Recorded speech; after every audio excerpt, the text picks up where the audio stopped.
Hello, everybody. This is Jeff Berlin, and I'm here talking and inviting my good friend Tony Nagy, who is the repair shop foreman. He is the gentleman that works on my bass when I need that work. And together, actually, I'm going to leave it up to Tony. So I wanted to ask your thoughts about, for these young guys, how they might get this done, or who they might go to get a really optimum playing bass or guitar. Well, you know, there's a lot of user serviceable adjustments you can make on your instrument. But one thing I'd recommend, if you don't have a lot of experience doing that, if you have a reputable shop in your town, it really would behoove you to have somebody set up your instrument and maybe eventually learn about some of the adjustments, because there may be times if you travel with an instrument that changes in temperature and humidity can make your neck move a little bit and stuff like that. But having a qualified repair person set up your instrument, it'll just create so much more enjoyment and facility, and so there won't be anything between you and getting to the music. I think that's a great idea because, I have a little understanding of how to adjust a truss rod and possibly shifting the bridge pieces, but I don't have the skill. I never did have the skill, or I never pursued learning it, in order to take care of the bass to where I have a completely playable instrument, realizing that there are people like yourself that are experts in this. You're going to do it so much better than I would do it. And to share, he has. My rhythmic is the best playing bass that I play. This bass is going to be checked out for its playability and its sound. But in my need, I have to go to a Tony Nagy, and more than have to, I want to go to a Tony Nagy and let him use his expertise so I have the best playing bass that I can get. Well, the first thing we're going to do is tune it up to pitch. Now, if we don't have it perfectly in tune this second, it's okay, because what really we're doing is we're going to check and see to make sure that the neck is in adjustment. And if we're off by a couple of cents on any string, it's not really going to matter that much.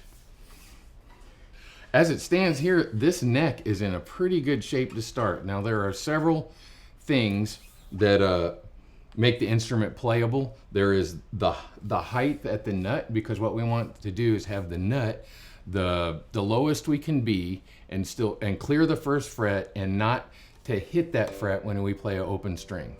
And so and for different playing styles, that can be a little bit of a different height. And so, you know, guys that, you know, maybe some more big rock guys who the stroke starts about here, you know, kind of thing, they're gonna need a little more nut height and maybe a little more relief, because the relief in the neck is what we call the bend that's in the neck. How much, and we want just a teeny bit there, because the string, it vibrates in an ellipse, and we need enough space for that vibration when it's at its widest point of vibrating, that it can still clear the frets in the middle of the neck. Somebody's obviously taken the care to put this together and set it up properly. And understanding too, you know, each player is going to have a different needs for setup. Like after setting up your instruments, I know that you have your action, for whatever reason, however you pick and however you play, your action is a lot lower than a lot of bass players. Yes, it is. And so that everybody has a little bit different needs. So there are standard heights and adjustments that we do, like for different kinds of instruments, but they're not personal yet. And so often when I do setups for players, I end up I need for them to play it. Okay. And so I can see what's going to happen. Although I can get it pretty close, I understand the needs of different kinds of players after doing it for, you know, so long. Yes. But still, that's what we'll need to do. So one thing what we need to do now, I think the neck is in good adjustment. Okay. And so what we would do next is check the string height over this first fret. And how I do that is I'll check the nut height by fretting the second fret, and then I can see how much space is under the string to the first fret. Oh. And we want it just to clear it. And this seems to be actually set up pretty much just perfectly. How about that? Right out of the box. Right out of the box. I like that. And then the next adjustment, so we're at pitch, the neck is in a proper shape, the nut height seems to be very good. And now what we're going to do is we're going to check the string height. And usually what I'll do is I'll press the first fret, because what that does, it takes whatever height the nut is out of the equation. Oh, I see, because it presses on the first fret. Exactly, and nuts can be all different heights, but the frets are where they are. They're where they need to be. So I'll press the string to the first fret. Okay. And also you want to put it to really take measurements. You want to put it in playing position, because gravity has an effect on string height. Because you can imagine too, if you sit it here, there's also the weight of the instrument. Mm-hmm. And it actually is creating a little more relief in the neck right here. Oh, I understand. So if you were to just measure it like this, yes, or with a neck rest, you really aren't getting the measurement of where the string height is in playing position, which is what we're measuring. Oh, okay. And as it stands, this one is just a teeny bit lower, but I got a sneaking suspicion that we can get away with that, because a lot of professional bass players I know like their action low. Now I remember from setting up your basses that the height you like on the strings are about a little bit below 4/64ths, and on the low E string, mm-hmm. and a little bit just above 3/64ths on the G string. I never knew that. Yeah, which is considerably lower actually than kind of a medium setup. And when you do that, you probably need for the neck to be a teeny bit straighter, right, to have clearance, most especially up here, because if you imagine if the fingerboard is curved a little bit right here. You mean like this? Yes. Okay. It'd be curved like this, and so as you get closer to the top of the neck, if you keep bringing the string down, eventually pressing that string against that fret will vibrate against the frets near the top of the fingerboard. Oh. And what we have to do when you have lower actions, the neck needs to be a little bit straighter than a standard setup. Interesting. And that's what I've had to do with your instruments. But it's all personal, like your picking style, if you're using a pick or using your fingers. There are a lot of guys that have just a claw of death when they're playing. They get their sound, but with a really muscular attack over here. And some of those guys have to have action that's a little higher. Yeah. Because of that. Yeah. So, but however you develop your picking technique over here, right, we can have a lower clearance. Yeah, I use the equipment pedals if it's necessary, if I'm recording the plugins that might provide a beefy tone. And I've never had calluses. I mean, not for 20, 30 years of bass playing, because I've never overplayed, but rather depended on my gear to do at least a portion of that physical work. Right. And I still provide a pretty heavy tone. So I had a surgery here because of bones rubbing, and that was arthritic and just came from age. But when we play hard, I notice a lot of people, more so than usual, are ending up with injuries, and often the injuries have to be treated medically. So one way to avoid it, I found, is to be a little lighter, but use a great pedal, use great gear, and let it do that heavy work. But your point is well made that some guys like to play heavier. So I'm just curious, for guys that that don't take that particular detail in, do you have any thoughts for them about having a bass set up? Or, well, there are these, none of this is brain surgery, but the experience of having done all of since there are several details that you need to do in order, it's probably a great thing to have somebody who's a professional with a lot of experience set up your instrument.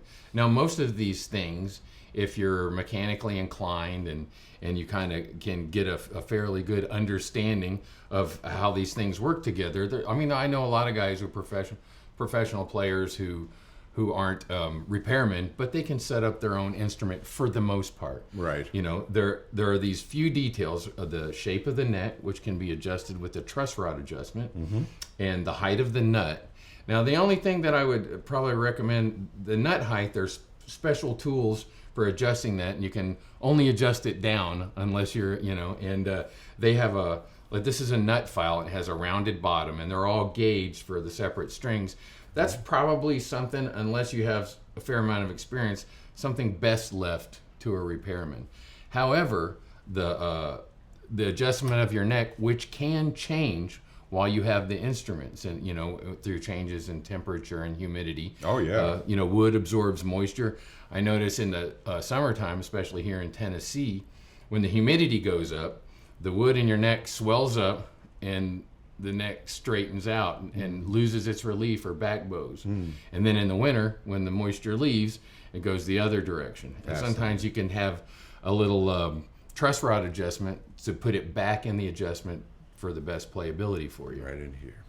And I love these adjustment wheels, because then there's no opportunity to strip out the female part of a truss rod adjustment. I see. Because a lot of times guys will have it'll be a hex wrench, and it'll be either here or here, and if you don't have a hex wrench that fits really snugly and you put a lot of pressure on it, you can actually strip out the portion inside that's hex shaped. Oh. And make it so I love these wheels on here, because that kind of takes that out of the equation. As long as you get something that's good and firm that fits in this hole, you're not going to break anything adjusting your neck. So I really like that. And the same goes for on your bridge. This Babbitt's bridge, which I love these bridges. Oh, I love the Babbitt's because bridge. they really connect the string and everything to the body, so you kind of get maximum vibration. Oh, yeah. And it's the same thing though. There's some hex adjustments where you use a 6-sided wrench, and you want it to be the exact right size. Now on these saddles, there's a set screw that holds the saddle in place, and the way it adjusts, it's a little cylinder. And as you make an adjustment, it actually just rotates, and the bottom of it, where the string rests against, either goes down or up as this little cylinder rotates. Interesting. So it's actually pretty unique, and it has a set screw that holds it in place so that after you adjust it, it can't vibrate out of position. Well, one of the reasons that you probably notice the difference is that these saddles, after everything is in adjustment, and then they are actually screwed down to the base part of the bridge. And so it really, there's no, it's not sitting on two little screws, Right. like the traditional Fender style. Right. And also it is just completely adhered, which transmit that string vibration directly to the body, and the neck. These are all so much more connected using a bridge type like Doing this. this.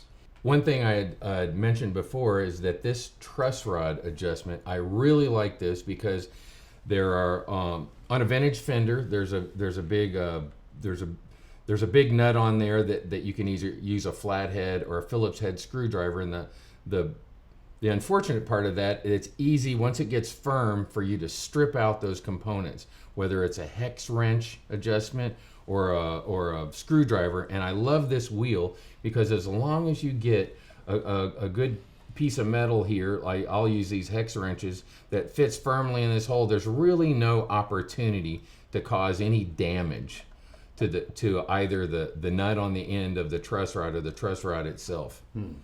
And so I just really love those adjustments. I know there's a couple other manufacturers that have those, and I'm really glad when I see that.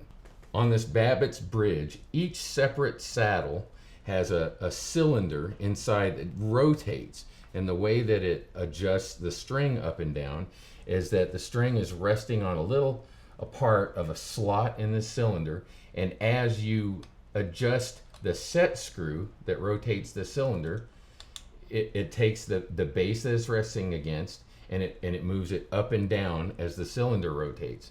The great part of how this functions positively for bass tone is that the saddle and the saddle housing is always directly connected to the saddle base, which is connected directly to the body with a lot of surface area connection.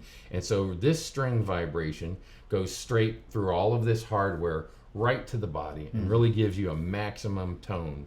And then after you've adjusted your string height, there's a set screw here that will press itself against the cylinder and keep it from vibrating loose or moving while you're playing the instrument or transporting it. So this is just an excellent bridge.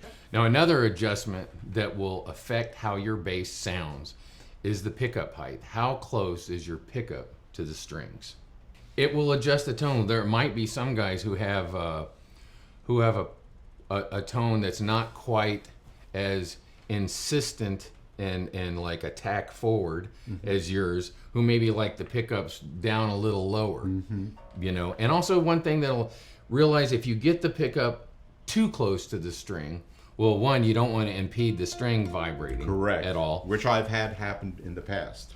And another thing is, if you have pickups, now all pickup manufacturing is a whole nother subject. There's so many variations and ways of putting these together, but there are some pickups made for bass that have extremely strong magnets. And if you get it too close to the string, sometimes they will actually affect the vibration of the string and make it sound out of tune as you play up higher and get it closer to the pickup. Interesting. And so that's another issue. And also too, you want to have your pickup balanced from your high string to your low string, so that the low, usually people make the mistake of having it too close to the low string. That it's sort of from a side direction. Instead of having it this way, they might have it sort of... And you don't want any of the strings speaking louder than the other strings. Good And point. proximity to the string from the pickup will create that imbalance. So we've got the issue of wanting it to have the tone we want, and also to having the strings balanced. Yes. From string to string, you want that G string just to sound like a big fat higher note. Right. You know, Very so well that's the other part of your adjustments. Maybe I'd ask a favor if you'd like to set it up, you know, how I like. Right. And so what I'm going to do now is I'm going to make a few adjustments for the way I understand Jeff likes the instrument to play. One is that I'm going to straighten the neck just a little bit. I generally aim for as much as possible a flat neck, as much as possible. There must be, I guess, a taste of relief. And, Yeah, I would say that the relief you have is close to and a little less than just a business card width, but there is a little bit, Okay. which doesn't seem like much, but when you're talking about increments, it actually is a something. And as I straighten the neck, actually, as it ends up, that G string is probably...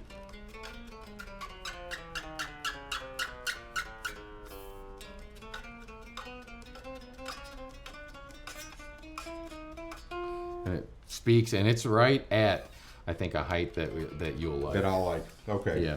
And what I do is I'll set the E string and the G string, and then I'll do this gradual where I go from the height the E string is at to the height the G string is at. Right. And each successive string will be just a little, one increment towards the other. Oh, okay. So if I'm at about 4/64ths on the E and 3/64ths on the G string, then the A string I'll go from 4 to just under 4, the D string to just over 3, and then the G string end up landing right at 3 there. Boy, oh boy.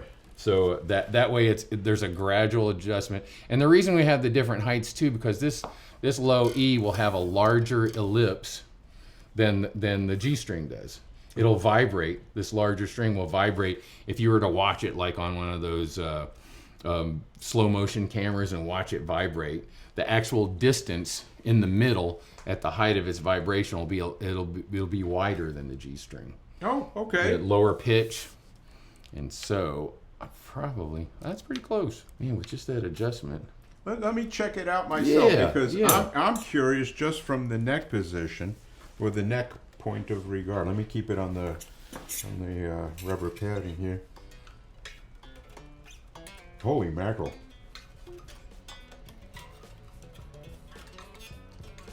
Yeah, I'm quite impressed. Yeah, I Quite mean, impressed. I've done little to no work on the setup of this except for adjust the neck a little bit Oh my and straighten gosh. it out. I'm really quite impressed with this.